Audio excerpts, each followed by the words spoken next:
اگر آپ کے بابا کو 40 سال سے سگریٹ پی کر کچھ نہیں ہوا نا تو مجھے بھی کچھ نہیں ہوگا. Don't worry. اب چپ کرو اور مجھے میرا کام کرنے دو. اس نے اس کی طرف دیکھتے ہوئے کہا تو وہ فوراً ہی آگ کے پاس آ کر بیٹھ گئی تھی. آپ ایک اچھے انسان ہیں. کاش آپ کی زبان نہ ہوتی. وہ آدھی بات اونچی آواز میں بولی تھی جبکہ باقی وہ بربرائی تھی، لیکن آگ کی روشنی میں وہ اس کے لبوں کی حرکت کو پڑھ چکا تھا. تم بھی بہت اچھی ہو. کاش عقل کا استعمال کرتی. او سوری، عقل ہوتی تو کرتی نا. It's okay. آگ سیکو. جو دماغ پر گرمی چڑھی ہے نا وہ اتر جائے گی. آپ سب کے ساتھ اسی طرح بات کرتے ہو؟ روڈ. تھوڑی دیر کے بعد اس نے پھر سے سوال کیا تھا. نہیں، یہ سروس صرف ڈیزرونگ پیپل کے لیے ہے. وہ پرسکون سا جواب دیتا اپنے ہاتھ گرم کرنے لگا. میں بھی ہر کسی کے ساتھ فری نہیں ہوتی. وہ تو آپ نے میری جان بچائی، میرے لیے اتنے دور سے یہاں تک آئے. اسی لیے آپ کی فضول باتیں بھی برداشت کر رہی ہوں. میں گرمی کا تھوڑا سا احساس ہوتے ہی وہ واپس آ کر دکھانے لگی تھی. او ہیلو بی بی، حساب میں رہو ورنہ ابھی کے ابھی واپس اسی جگہ چھوڑ آؤں گا جہاں سے لے کر آیا ہوں. جبکہ اس کے غصہ دکھانے پر وہ پھر سے منہ بنا کر بیٹھ گئی تھی. تمہیں تمہارے باپ سے کیا مسئلہ ہے؟ ہر وقت الٹی سیدھی حرکتیں کرتی رہتی ہو. تمہیں پتہ ہے تمہارا باپ تم سے کتنی محبت کرتا ہے؟ تمہارے لیے بیچارہ کتنا رو رہا تھا. کیا چاہتا ہے وہ تم سے؟ بس تھوڑا سا وقت، تھوڑا سا پیار، اور تو کچھ بھی نہیں چاہیے ہوتا ہے والدین کو. وہ اسے سمجھانے لگا تھا. جب مجھے ان کی ضرورت تھی تب وہ میرے ساتھ نہیں تھے، اور اب مجھے ان کی ضرورت نہیں ہے. اینڈ بائی دا وے، یہ میرا اور میرے فادر کا پرسنل میٹر ہے. آپ اس میں انٹرفیئر نہ کریں تو زیادہ بہتر رہے گا. جانتا ہوں، اور مجھے انٹرفیئر کرنے کا کوئی شوق بھی نہیں ہے، لیکن تمہاری حرکتیں دیکھ کر مجھے اس انسان پر ترس آتا ہے. وہ ابھی باتیں کر ہی رہے تھے جب اچانک ہی کوئی ٹینٹ کھینچ کر اندر داخل ہوا تھا. وہ تقریباً 7-8 لوگ تھے جن کے ہاتھوں میں اسلحہ تھا. وہ دونوں الرٹ ہو گئے تھے جبکہ شنایا تو جلدی سے اپنی جگہ سے اٹھتی زبر کے پیچھے کو ہو گئی تھی. کون ہو تم لوگ؟ اور آدھی رات کو یہاں کیا کر رہے تھے؟ غلط کام کر رہے تھے تم لوگ. وہ لوگ یقیناً پٹھان بلادری سے تعلق رکھنے والے تھے، اور جس طرح وہ غصہ دکھا رہے تھے زبر بھی حیران رہ گیا تھا. نہیں، ہم کوئی غلط کام نہیں کر رہے تھے، ہم تو صرف آگ سیک رہے تھے. کیا یہ آپ کی لکڑیاں چرا کے لائے ہیں؟ We are very sorry. آپ اپنی لکڑیاں لے جائیں. انہیں اسلحہ اٹھائے دیکھ شنایا فوراً بولی تھی. او لڑکی، تم بکواس مت کرو. ہم لوگوں کو کیا پاگل سمجھ کے رکھا ہوا ہے؟ کیا ہم لوگوں کو نظر نہیں آ رہا کہ تم لوگ یہاں پر کیا کر رہے تھے؟ ایک لڑکی اور ایک لڑکا آدھی رات کو تنہا اس سردی میں اس جگہ پر، یہاں سردیوں میں کوئی آتا جاتا نہیں، وہاں پر بیٹھ کر کوئی اچھا کام تو تم کر نہیں رہا ہوگا. سچ سچ بتاؤ کہ تم اس آدمی کا کیا لگتی ہے. وہ آدمی اور آدھی رات کو تم دونوں یہاں کیا کر رہے ہو، ورنہ ابھی کے ابھی گولی مار دیں گے. دیکھیں آپ میری بات سنیں، میں کوئی عام آدمی نہیں ہوں، میں ایک پولیس آفیسر ہوں، اور یہاں پر میں اس لڑکی کو بچانے کے لیے آیا تھا۔ یہ لڑکی غلطی سے اس طرف آ گئی تھی، راستہ بھٹک گئی تھی، وہ انہیں سمجھاتے ہوئے بولا تھا۔ سیدھی سیدھی سڑک پر یہ لڑکی راستہ بھٹک گئی تھی۔ واہ بھائی واہ، کیا بہانہ مارا ہے!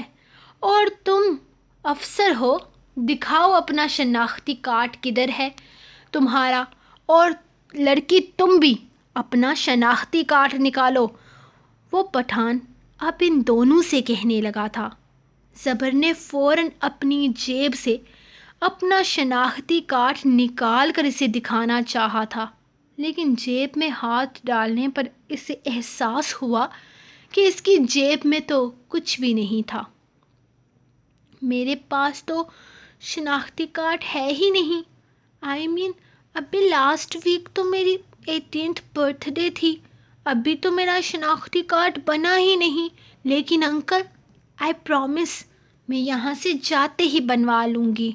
شنایا نے فوراً کسی اچھے بچے کی طرح ان سے وعدہ کیا تھا۔ یا اللہ، اس لڑکی کا تو شناختی کارڈ ہی نہیں ہے، اور لڑکا شناختی کارڈ دکھا نہیں رہا۔ کچھ تو گڑبڑ ہے۔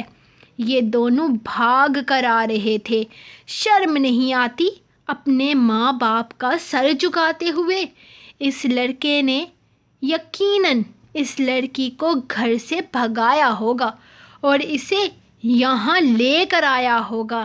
لگتا ہے عشق محبت کا معاملہ ہے۔ ہاں، شرم حیا نام کی کوئی چیز نہیں ہے۔ لے چلو ان کو ڈیرے پر، دونوں کو قتل کر دیں گے۔ ان لوگوں میں سے جو سب سے بڑا پٹھان تھا وہ غصے سے کہنے لگا، دیکھیں پلیز، آپ میری بات کو سمجھنے کی کوشش کریں۔ میں آپ کو نمبر دیتا ہوں، آپ وہاں فون کر کے کنفرم کر لیں کہ میں آزاد کشمیر کے میرپور کے تھانے میں ایک پولیس آفیسر ہوں، اور یہ لڑکی ایک آفیسر کی بیٹی ہے۔ زبر نے سچویشن کو بگڑتے دیکھ کر سمجھانے کی کوشش کی تھی۔ اچھا، مطلب تم پولیس میں ہو کر لڑکی کو بھگا لایا ہے؟ لکھ لعنت سوری لکھ لعنت ہے اس عاشقی پہ۔ پولیس میں تھا تو تھوڑا ڈرا دھمکا کر لڑکی کے باپ کو منا لیتا۔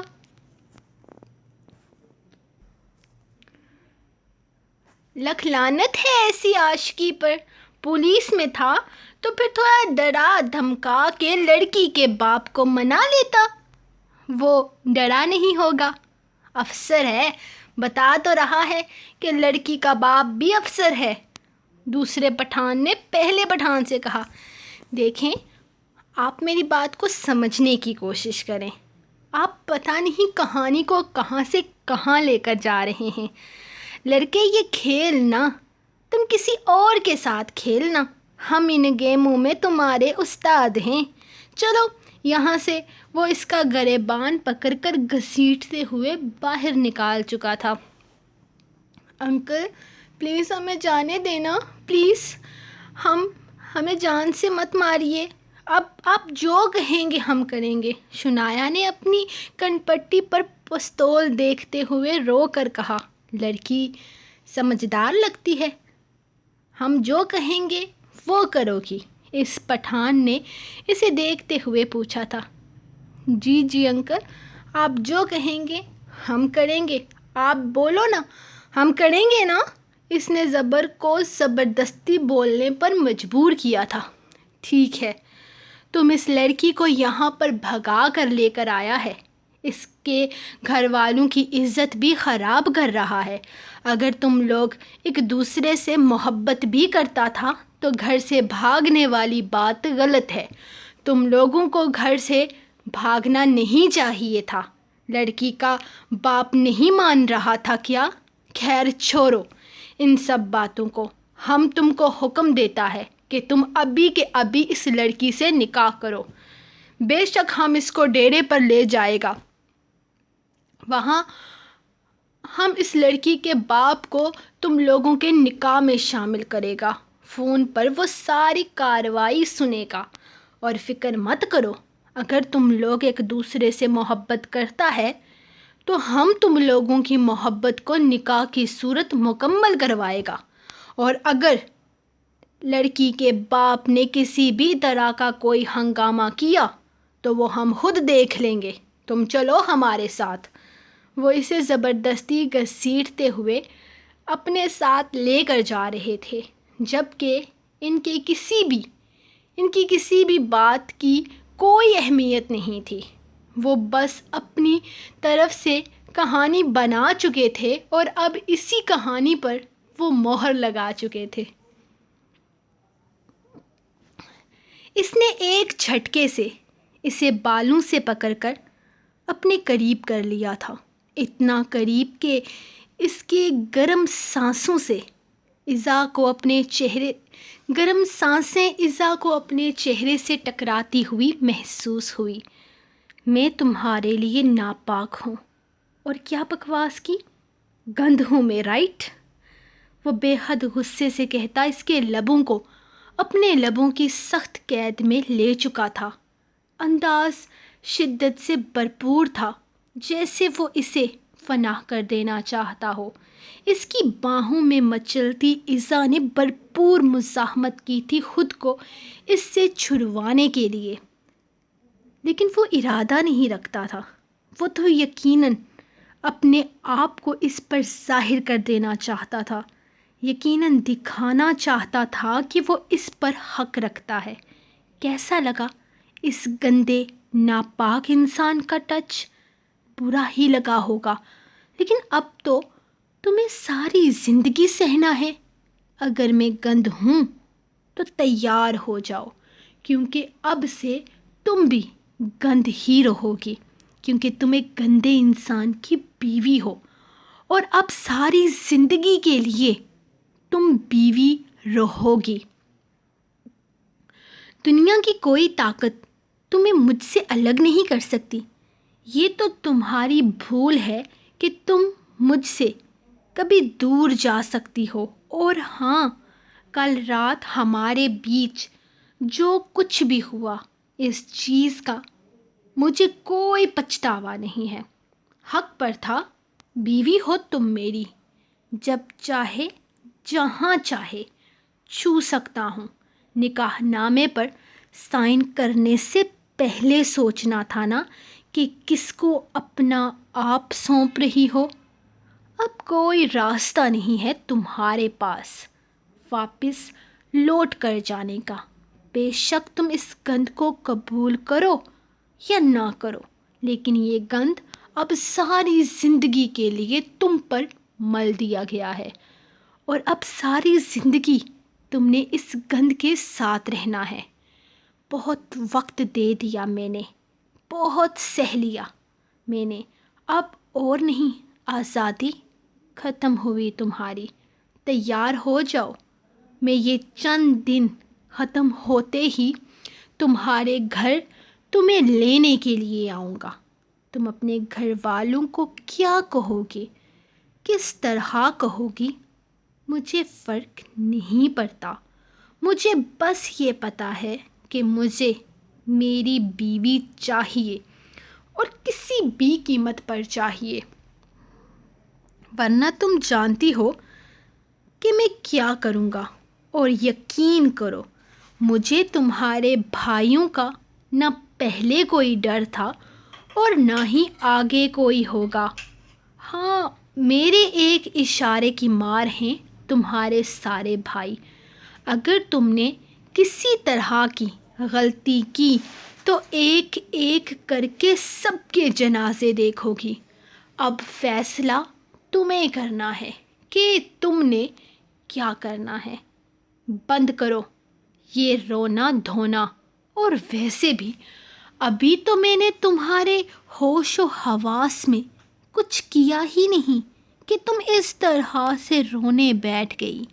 جس دن میں تمہارے ہوش و حواس میں تمہارے قریب آؤں گا، اس دن کیا حالت ہوگی تمہاری، یہ سوچو۔ فی الحال تو یہ سب کچھ بھی نہیں تھا. آنے والا وقت تم پر بہت بھاری ہوگا. تب میں خود تمہیں رونے دھونے کی اجازت دوں گا. اٹھو، چلو تمہیں ہوٹل چھوڑ کر آتا ہوں، ورنہ اگر تمہارے بھائی تمہیں ڈھونڈتے ہوئے یہاں آ پہنچے اور ان لوگوں نے تمہیں میرے ساتھ یہاں یوں اس حالت میں دیکھ لیا تو میرا نہیں خیال کہ انہیں کسی طرح کی کوئی صفائی دینے کی ضرورت پیش آئے گی. ویسے کیا خیال ہے ان لوگوں کا انتظار ہی نہ کر لیا جائے؟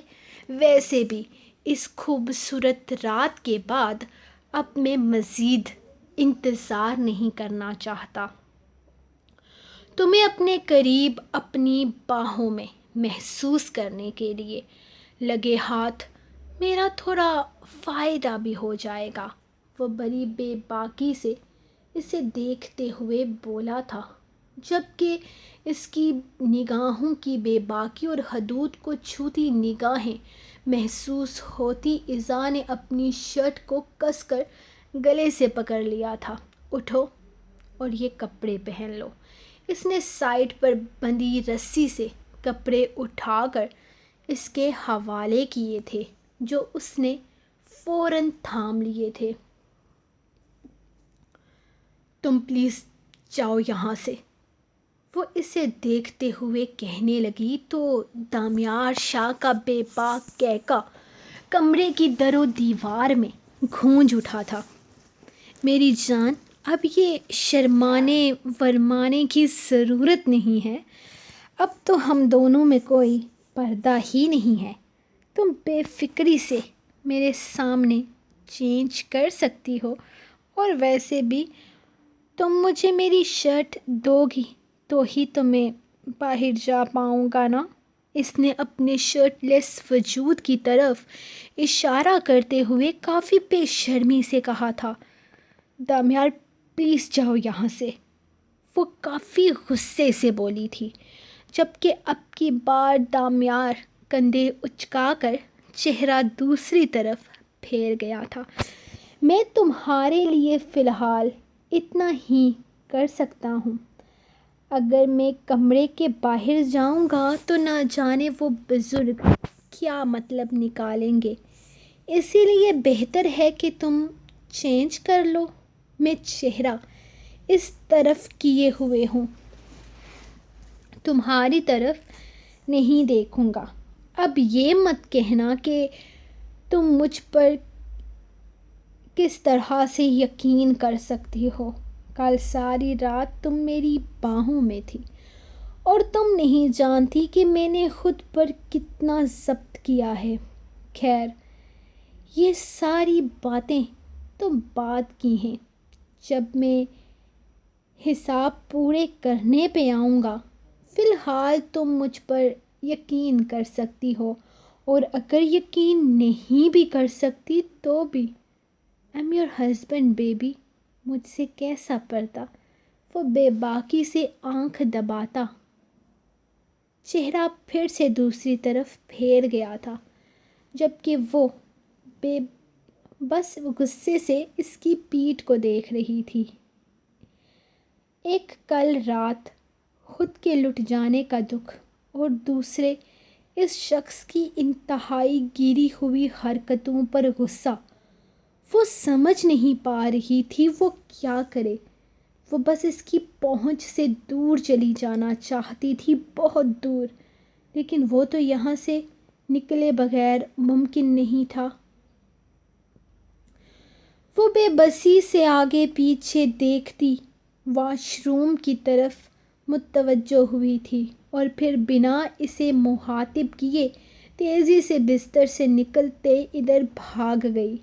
لوہے کا دروازہ بند ہونے پر دامیار نے بدمزہ ہو کر وہیں چارپائی پر اپنی جگہ بنا لی تھی.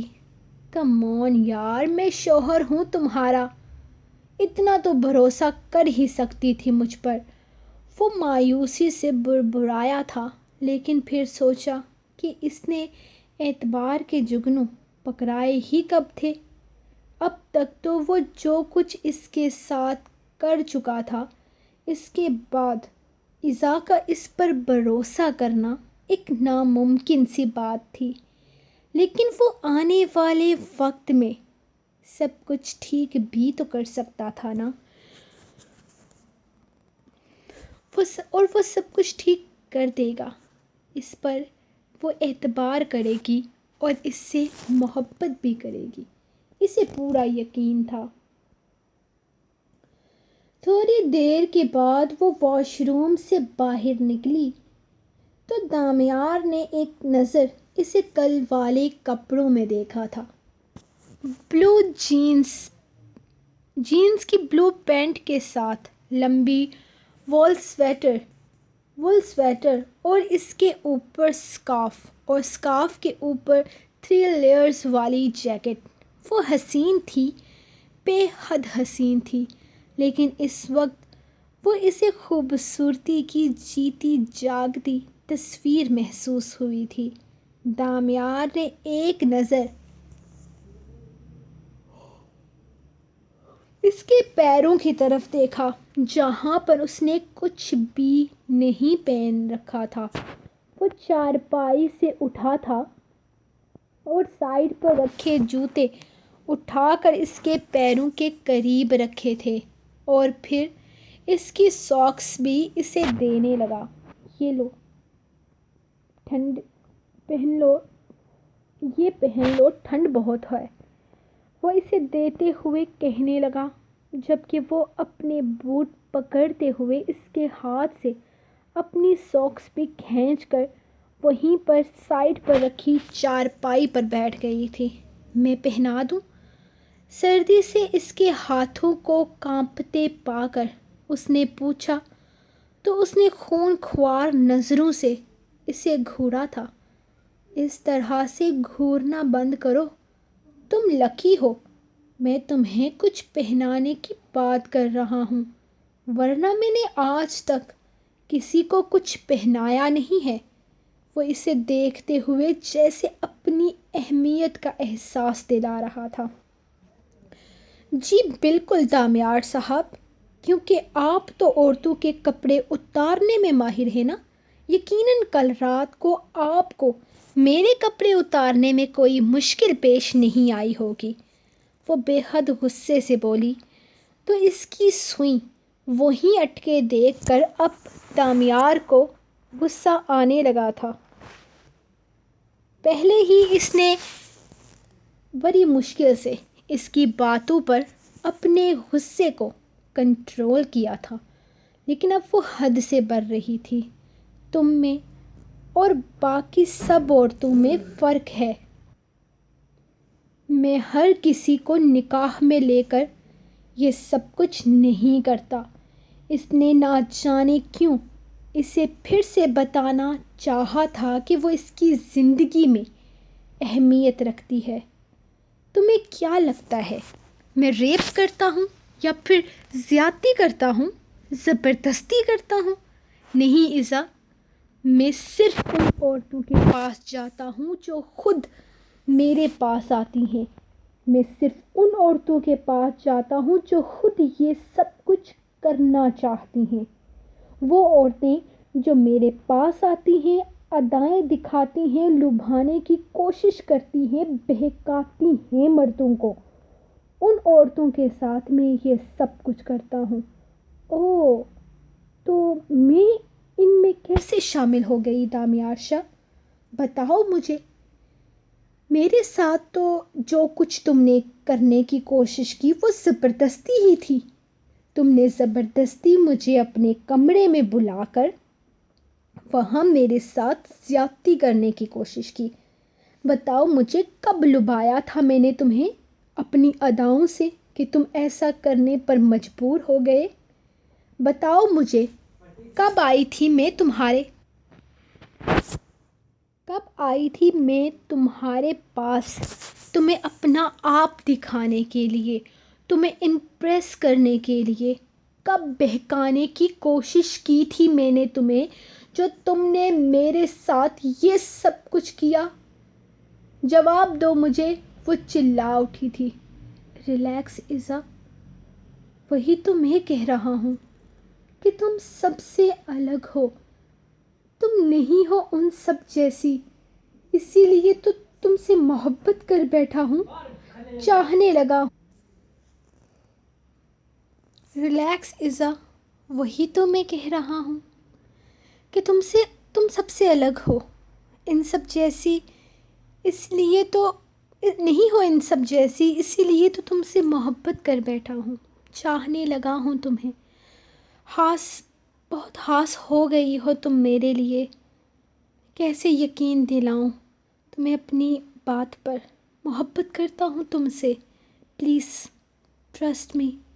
تمہیں لے کر کبھی میری سوچ غلط تھی، لیکن اب میری سوچ غلط نہیں ہے، مجھے تم سے محبت ہوئی ہے، جانتی ہو کیوں؟ تمہاری پاکیزگی دیکھ کر، تمہاری معصومیت دیکھ کر، یقین کر کے کہ تم ان سب جیسی نہیں ہو، تم الگ ہو، تمہاری جیسی عورتیں بھی اس دنیا میں ہیں۔ مجھے کبھی عورت پر یقین کرنے کی کوئی وجہ نہیں ملی ایزا، ہمیشہ ہر قدم پر عورت نے فراڈ کیا ہے میرے ساتھ، دھوکہ دیا ہے مجھے۔ کبھی کسی عورت نے مجھ پر اپنی وفا ثابت ہی نہیں کی۔ میری دادی، وہ میرے دادا کو چھوڑ کر بھاگ گئی اپنے کسی عاشق کے ساتھ۔ میری ماں کوٹھے پر ناچنے والی ایک رقاصہ تھی جس نے میرے باپ کو زہر دے کر مار دیا۔ بہت عورتیں آئی میری زندگی میں، لیکن بستر سے آگے تک کوئی نہیں آ سکی۔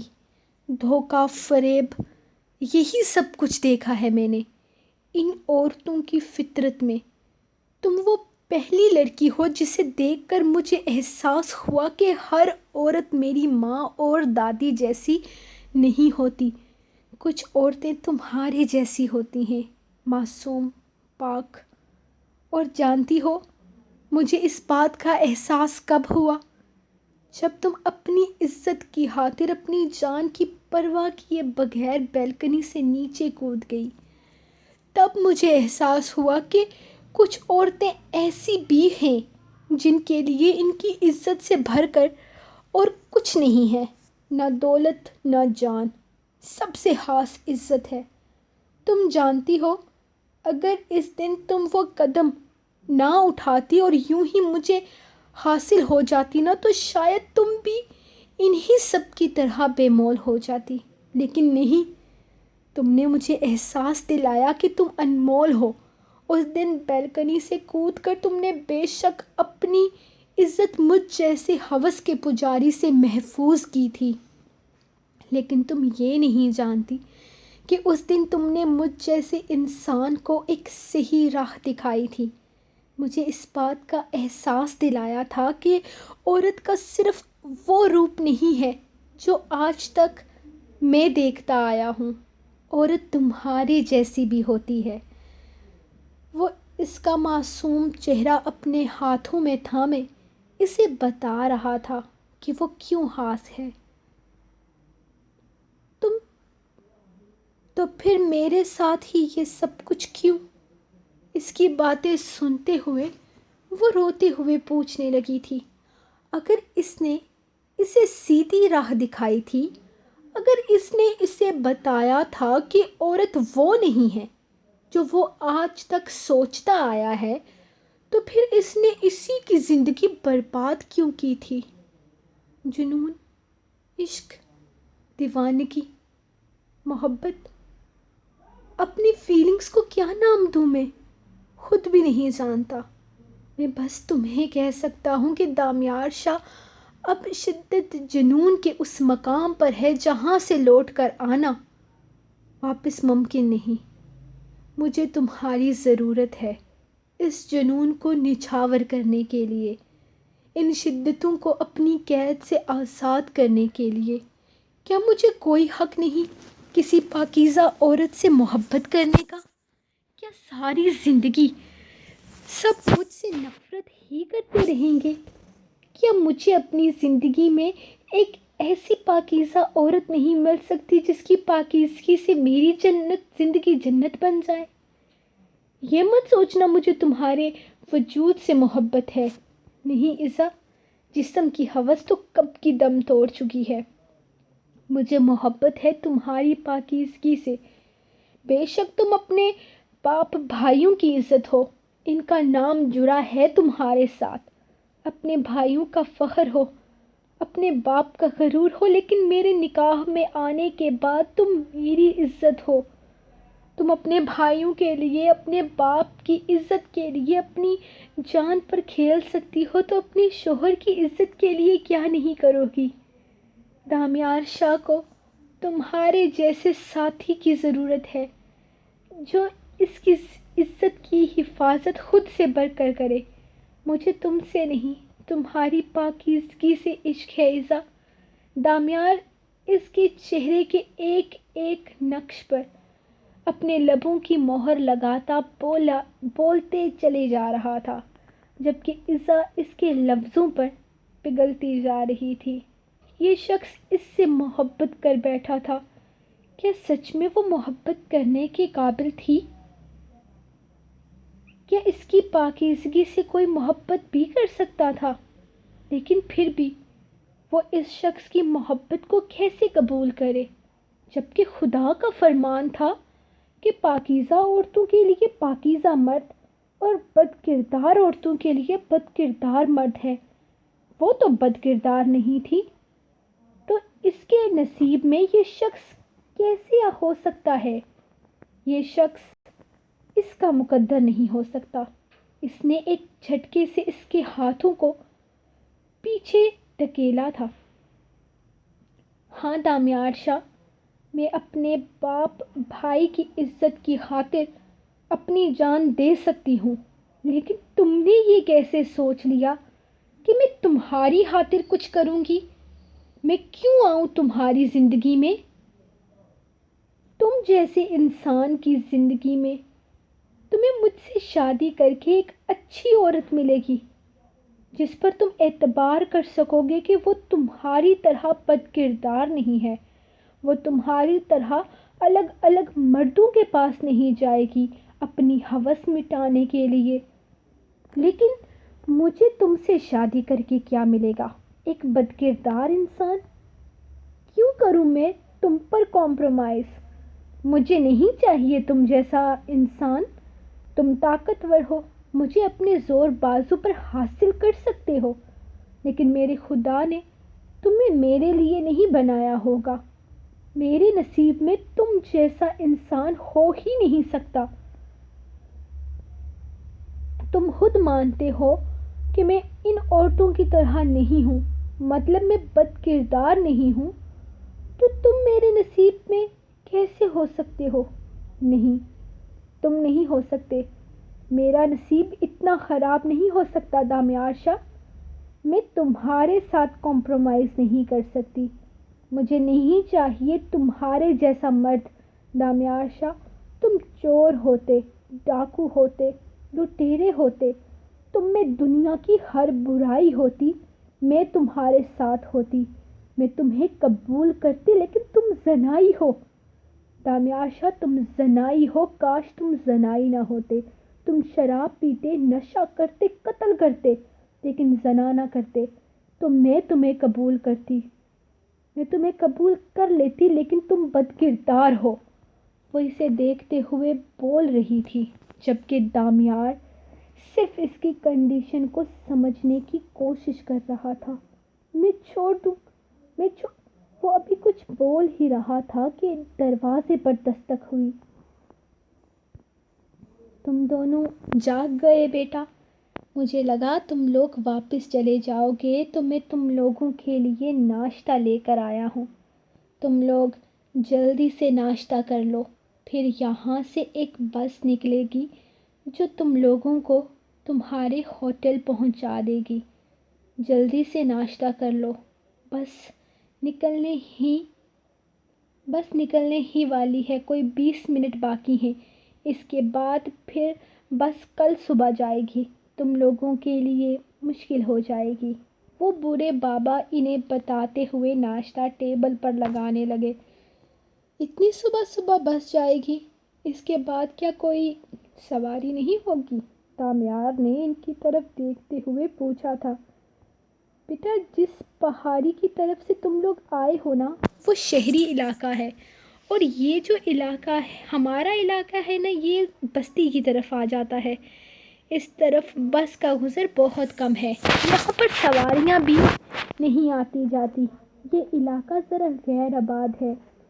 وہ انہیں تفصیل بتا رہے تھے، جبکہ دامیار نے اپنے والیٹ سے چند نوٹ نکال کر ان کی طرف بڑھائے تھے۔ بابا، آپ نے جو احسان کیا ہے وہ چکا نہیں سکتے۔ خود اتنے مشکل حالات میں رہتے ہوئے آپ نے ہماری مدد کی ہے، یہ کوئی چھوٹی سی بات نہیں ہے۔ یہ چند نوٹ آپ کے لیے کسی طرح کا آسانی تو نہیں پیدا کر سکتے، لیکن جو آپ نے ہمارے لیے کیا ہے، اس کے بعد ہم آپ کے تہہ دل سے شکر گزار ہیں۔ کبھی آزاد کشمیر آئیے گا، ہم خود آپ کی مہمان نوازی کریں گے۔ اس نے مسکراتے ہوئے انہیں کہا تھا، جبکہ ان کے ناشتہ کر لینے کے بعد وہ خود انہیں بس تک چھوڑنے کے لیے آئے تھے۔ وہ ایسا ایک لفظ بھی نہیں بولی تھی۔ اب تک اندھیرا تھا، نہ جانے کیا وقت ہوا تھا، اور یہ بس کب تک انہیں ہوٹل پہنچانے والی تھی۔